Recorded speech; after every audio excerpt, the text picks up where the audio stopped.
શું તમારો vitamin B12 નો report normal હોય અને છતાં પણ તમારામાં વિટામિન B12 ની ખામી હોય એવું બની શકે? યુનિવર્સિટી ઓફ કેલિફોર્નિયાના 2025માં પ્રકાશિત થયેલા એક રિસર્ચમાં એવી વાત સામે આવેલી કે કેટલાક મોટી ઉંમરના લોકોમાં વિટામિન B12 નું લેવલ નોર્મલ હોવા છતાં તેમના મગજની કામગીરી અને MRI ની અંદર કેટલાક ફેરફારો જોવા મળ્યા હતા. આ વિડીયોમાં આપણે સમજીશું કે કેવા પ્રકારના લોકોમાં વિટામિન B12 નો રિપોર્ટ નોર્મલ હોય છતાં પણ એમનામાં વિટામિન B12 ની ખામી હોઈ શકે અને આ વિટામિન B12 ની ખામી છે કે નહીં એ કન્ફર્મ કરવા માટે આગળ શું કરવું. હું છું ડોક્ટર ધર્મેશ ગોહેલ, નવજાત શિશુ તથા બાળરોગ નિષ્ણાંત. ચાલો સૌથી પહેલા આપણે એક ખૂબ જ અગત્યની વાત સમજીએ. વિટામિન B12 આપણા મગજ અને ચેતાતંતુની કામગીરી માટે ખૂબ જ મહત્વનું છે. પણ આપણે પ્રશ્ન થાય કે વિટામિન B12 નોર્મલ હોય છતાં પણ એની ખામી કઈ રીતે હોઈ શકે? જ્યારે આપણે વિટામિન B12 નો રિપોર્ટ કરાવીએ છીએ ત્યારે લેબોરેટરી આપણા બ્લડની અંદર રહેલું ટોટલ વિટામિન B12 નો રિપોર્ટ કરે છે. પરંતુ વિટામિન B12 બે પ્રકારના હોય છે. એક તો જે આપણે રિપોર્ટમાં જોઈએ છીએ એ ટોટલ વિટામિન B12 લેવલ, એ ઉપરાંત વિટામિન B12 નું એક એક્ટિવ ફોર્મ હોય છે અને આ એક્ટિવ ફોર્મ જ આપણા શરીરમાં જે કંઈ પણ વિટામિન B12 ના ફંક્શન્સ હોય, વિટામિન B12 ના જે કાર્યો હોય એ બધા કાર્યો આ એક્ટિવ ફોર્મ જ કરે છે. આ વિટામિન B12 ના એક્ટિવ ફોર્મને હોલોટ્રાન્સકોબાલામિન અથવા તો એક્ટિવ વિટામિન B12 કહે છે. અને આપણે જે રિપોર્ટ કરાવીએ છીએ એ ટોટલ B12 નો રિપોર્ટ હોય છે, એક્ટિવ B12 નો નહીં. એટલે ખાસ કરીને જો વિટામિન B12 નો રિપોર્ટ બોર્ડરલાઇન હોય અથવા તો વિટામિન B12 નો રિપોર્ટ નોર્મલ હોય પરંતુ જે તે વ્યક્તિમાં વિટામિન B12 ના ખામીના લક્ષણો હોય તો માત્ર વિટામિન B12 ના એક રિપોર્ટ ઉપરથી નિર્ણય ન લઈ શકાય. આ એક્ટિવ વિટામિન B12 વિશે જ 2025ના નવા રિસર્ચમાં રસપ્રદ વાત થયેલી છે. તમને કોઈ પ્રશ્ન હોય પૂછી શકો છો, હું એનો જાતે જ જવાબ આપીશ. આ વિડીયોને ચોક્કસથી હાઇપ કરજો જેથી જરૂરિયાતવાળા વધુને વધુ લોકો સુધી આ વિડીયો પહોંચી શકે. જો આ માહિતી તમને ઉપયોગી લાગી હોય તો જમણી બાજુ કોર્નરમાં નીચે સબસ્ક્રાઇબનું બટન છે એ દબાવીને મારી ચેનલ ચોક્કસથી સબસ્ક્રાઇબ કરી લેજો. હવે આવે છે આજના વિડીયોનો સૌથી ઇન્ટરેસ્ટિંગ પોઈન્ટ કે 2025ના રિસર્ચમાં એવું તો શું જોવા મળ્યું કે વિટામિન B12 ના નોર્મલ લેવલ વિશે, નોર્મલ રેન્જ વિશે ફરીથી ચર્ચા શરૂ થઈ ગઈ. હવે આપણે મેઇન મુદ્દો સમજીએ કે 2025ના નવા રિસર્ચમાં શું જોવા મળ્યું. યુનિવર્સિટી ઓફ કેલિફોર્નિયાના સંશોધકોએ 2025માં પ્રકાશિત થયેલા એક રિસર્ચ સ્ટડીમાં કુલ 231 તંદુરસ્ત મોટી ઉંમરના વ્યક્તિઓનો સ્ટડી કરવામાં આવ્યો હતો.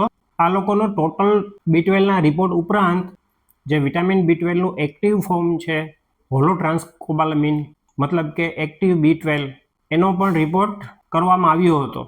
તો આ સ્ટડીમાં એવું જોવા મળ્યું કે જે લોકોનો વિટામિન B12 નો જે આપણે નોર્મલી રિપોર્ટ કરાવીએ છીએ, જે ટોટલ વિટામિન B12 નો રિપોર્ટ એ નોર્મલ હોય, પરંતુ જો એક્ટિવ વિટામિન B12 નું પ્રમાણ ઓછું હોય તો આવા લોકોની અંદર એવું જોવા મળ્યું કે જે માહિતીને પ્રોસેસ કરવાની જે સ્પીડ હોય એ ખૂબ જ ધીમી હતી આવા લોકોમાં. એ ઉપરાંત જે લોકોમાં એક્ટિવ B12 નું લેવલ ઓછું હતું એવા લોકોના મગજનો MRI રિપોર્ટ કરવામાં આવ્યો તો એની અંદર મગજની અંદર જે વ્હાઇટ મેટર હોય એની અંદર હાઇપર ઇન્ટેન્સિટી લીઝન્સ પણ જોવા મળ્યા હતા. આ મગજનું વ્હાઇટ મેટર આપણા મગજના વિવિધ ભાગો વચ્ચે જે કોમ્યુનિકેશન થતું હોય, મતલબ કે માહિતીની જે આદાન પ્રદાન થતું હોય એના માટે ખૂબ જ મહત્વનું છે. અહીં હું એક વાત સ્પષ્ટ કહેવા માંગુ છું, આ સ્ટડી માત્ર ઓબ્ઝર્વેશનલ એસોસિએશન બતાવે છે. આ સ્ટડી એવું સાબિત નથી કરતું કે આ બ્રેઇનમાં જે કંઈ પણ ચેન્જીસ જોવા મળ્યા તે માત્ર વિટામિન B12 ની ખામીના કારણે જ જોવા મળ્યા. એ ઉપરાંત આ સ્ટડી મોટી ઉંમરના વ્યક્તિઓ પર કરવામાં આવેલો હતો, એટલે આ સ્ટડી દરેક ઉંમરની વ્યક્તિઓ માટે લાગુ ના પાડી શકાય. પરંતુ આ સ્ટડી એક મહત્વનો પ્રશ્ન ચોક્કસ ઊભો કરે છે કે શું માત્ર બ્લડની અંદર ટોટલ વિટામિન B12 નો રિપોર્ટ જ કરવો પૂરતો છે? અને ત્યાંથી આવે છે સૌથી ઉપયોગી ચોથો મુદ્દો. જો વિટામિન B12 નો રિપોર્ટ નોર્મલ હોય અથવા બોર્ડરલાઇન હોય અને આવા લોકોમાં જો એવા લક્ષણો જોવા મળે કે જેથી કરીને ડૉક્ટરને શંકા જાય કે કદાચ વિટામિન B12 ની ખામી હોઈ શકે તો શું કરવું? ડૉક્ટર તમારી પરફેક્ટ પૂરી ક્લિનિકલ હિસ્ટ્રી લે છે, તમારું પૂરેપૂરું એક્ઝામિનેશન કરે છે, તપાસ કરે છે અને એના પછી જો એમને શંકા જાય કે વિટામિન B12 નો રિપોર્ટ ભલે નોર્મલ હોય પણ છતાં પણ કદાચ આમાં વિટામિન B12 ની ખામી હશે તો આવા કેસીસમાં બીજા અમુક વધારાના રિપોર્ટ પણ કરવા જરૂરી બની જાય છે. દાખલા તરીકે એક્ટિવ વિટામિન B12 નો રિપોર્ટ મતલબ કે હોલો ટ્રાન્સકોબોલામિન નો રિપોર્ટ, બીજો રિપોર્ટ આવે છે MMA મતલબ કે મિથાઇલ મેલોનિક એસિડનો રિપોર્ટ, અને ત્રીજો રિપોર્ટ છે હોમોસિસ્ટોનનો રિપોર્ટ. એટલે આ બધા રિપોર્ટ પ્લસ તમારી ક્લિનિકલ હિસ્ટ્રી, તમારું ક્લિનિકલ એક્ઝામિનેશન, આ બધાના આધારે તમારા ડોક્ટરને નક્કી કરવા દો કે તમારામાં વિટામિન B12 ની ખામી છે કે નહીં, તમારે વિટામિન B12 ની ખામીની સારવારની જરૂર છે કે નહીં. ગયા રવિવારે મેં વિડીયો અપલોડ કરેલો હતો, એમાં મેં સમજાવેલું હતું કે આ 5 ભૂલ છોડી દો તો પેટ ચોક્કસ ઘટશે.